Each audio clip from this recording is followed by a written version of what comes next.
11장에는 에브라임이라고 하는 이스라엘의 고집스러운 거역과 그를 향한 하나님의 애타는 사랑이 대조를 이룹니다. 기본적으로 이스라엘에 대한 하나님의 고발과 심판 선포가 있다는 점에서 법정에서 피고를 향해 그가 저지른 죄를 고발하며 그에 합당한 판결을 내리는 법정 소송 상황이 11장의 기본적인 내용이라고 할 수 있습니다. 10장까지의 내용이 이스라엘의 고발에 대한, 죄악에 대한 고발입니다. 그 고발을 함에 있어서 11장은 고발을 하고 그것에 대한 심판이 선포되는 과정임에도 불구하고 11장은 마치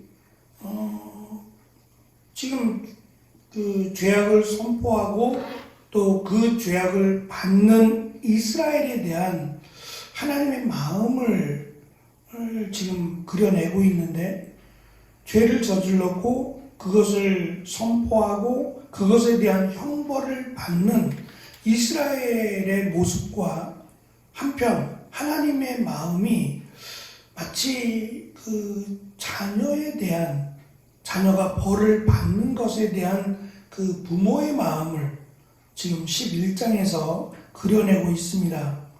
그래서 1절부터 4절은 하나님과 에브라임의 과거를 다루고 5절부터 7절은 그들의 현재와 임박한 미래를 다루며 8절 이하는 궁극적인 미래를 다루고 있습니다.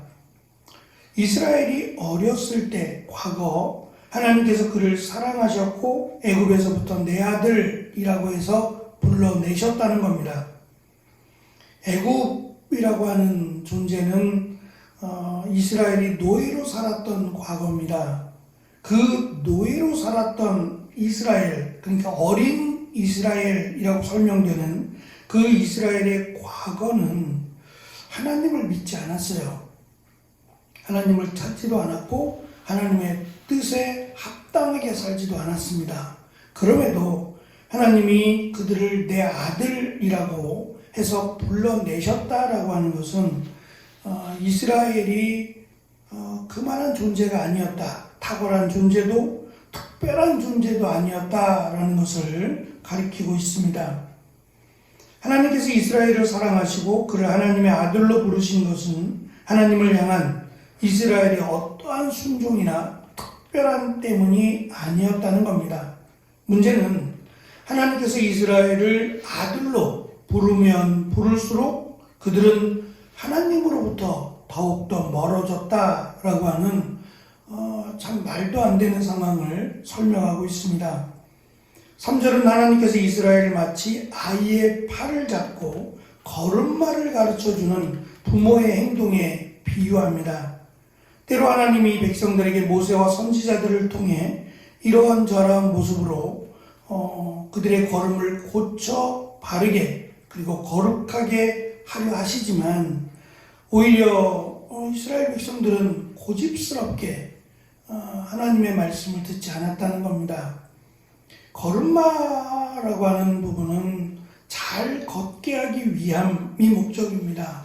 아이들이 넘어지지 않게 하기 위해서 붙잡아주는 것도 있지만 제대로 된 걸음을 걷게 하기 위한 이 어린아이 사춘기라고 우리가 말하는 이 고집스러운 때가 있잖아요. 아이들이 자기가 하겠다고 자존감을 드러낼 때, 그때 보면 이 신발도 왼발 오른발 거꾸로 신을 때가 있어요. 그러면 이거는 왼쪽 발이고 이건 오른쪽 발 신발이야 라고 가르쳐 주는데, 이 아이들이 자기가 다 할 수 있다는 듯이 내가 할 거야 라고 하며 자기가 스스로 하려고 해요. 그건 귀한 거지만, 근데 그게 내가 할 거야 라고 하는 것이 제대로 된 게 아니라 이 잘못된 것임에도 결국은 신발을 잘못 신어가지고 왼발 오른발 바꿔 신어가지고 넘어지려고 하는 모습도 보잖아요. 그러고 나면 이제 신발을 고쳐 신어야 돼 라고 가르쳐 주게 되죠. 걸음마를 가르쳐 준다는 것은 잘못된 잘못된 행동에 대해서 바로잡아 주겠다라고 하는 것을 의미합니다. 그럼에도 그것을 고집스럽게 싫다고 그냥 내 방식대로 내 마음대로 하겠다라고 하는 이스라엘의 모습을 이렇게 상징적으로 비유적으로 설명을 해주는 겁니다. 이스라엘이 하나님을 번거롭게 여겼거나 혹은 잔소리만 한다고 생각했을까요? 그들을 향한 한 선지자들의 외침은 그들을 바로잡으려는 하나님의 사랑이었습니다. 그럼에도 백성들은 하나님의 사랑을 거부하고 그저 바알에게로 우상들에게로 나아가는 모습을 지금 설명하고 있습니다. 그럼에도 하나님은 그들을 포기하지 않으셨고 그들을 사람의 줄, 다시 말하면 사랑의 줄로 그들을 이끄셨고 그 사랑의 줄이라고 설명하는 그들의 목에서 멍에를 벗겨주셨다라고 말씀합니다. 이것은 10장에서 이스라엘을 길들인 암소라고 설명을 한 것과 연관이 있을 거라 봅니다. 길들인 암소에게 멍에를 벗겨내셨다는 거예요. 멍에라고 하는 것은 소들이 다른 곳을 향하지 않도록, 다른 행동을 하지 않도록 바로잡아주는 역할을 해요. 그래서 이 멍에가 무겁고 귀찮잖아요. 근데 그 멍에가 이 주인의 입장에서는 소가 한번 길을 잘못 들여놓으면 이걸 바꾸기는 더욱 힘들어요. 다시 땅을 메우고 다시 고랑을 내는 일은 2번, 3번에 걸쳐서 힘들단 말입니다.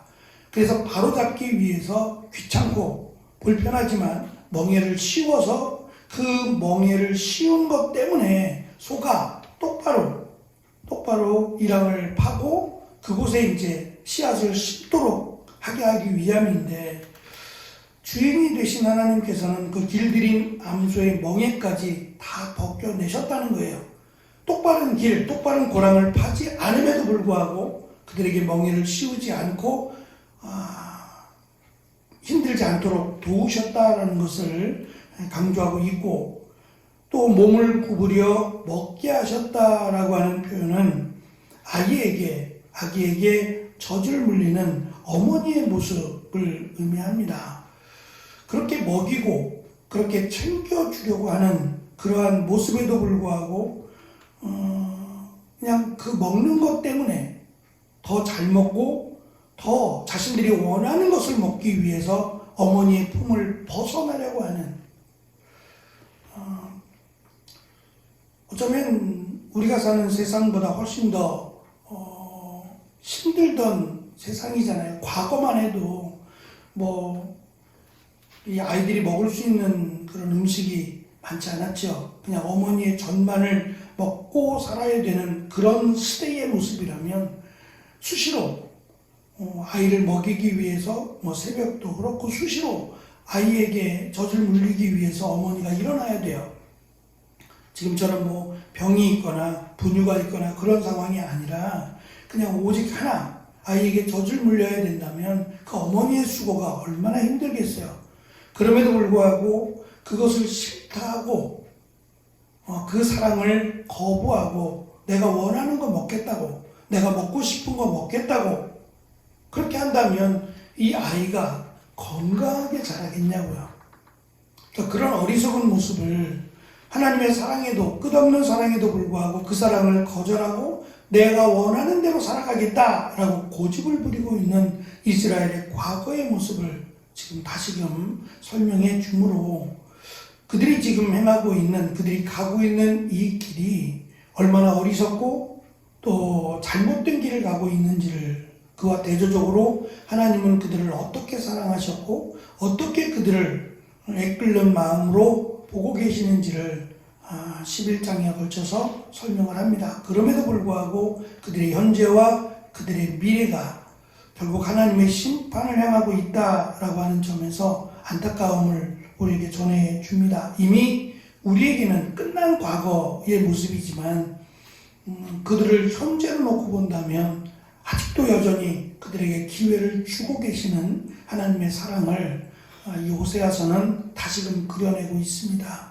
그 사랑이 우리가 살고 있는 이 현재의 입장에서 본다면 역시 마찬가지가 아닐까. 하나님은 애끓는 사랑으로 우리를 사랑하시고 돌아오라 말씀하시며 하나님은 우리에게 은혜를 주시고자 하시는데 이 고집스러운 마음과 변덕스러운 모습이 하나님의 사랑을 거절하고 있다라고 하는 동일한 말씀으로, 동일한 시대적 말씀으로 우리가 살피면서 하나님의 말씀에 귀를 기울이고 그 말씀 앞으로 나아가는 자가 성경은 복되다라고 말씀하신다는 점을 기억하는, 그래서 하나님 앞에 겸손하고 순종하는 그러한 귀한 은혜의 모습으로 살아가는 한 주간의 삶이 되어지시기를 간절히 축원합니다. 기도하겠습니다.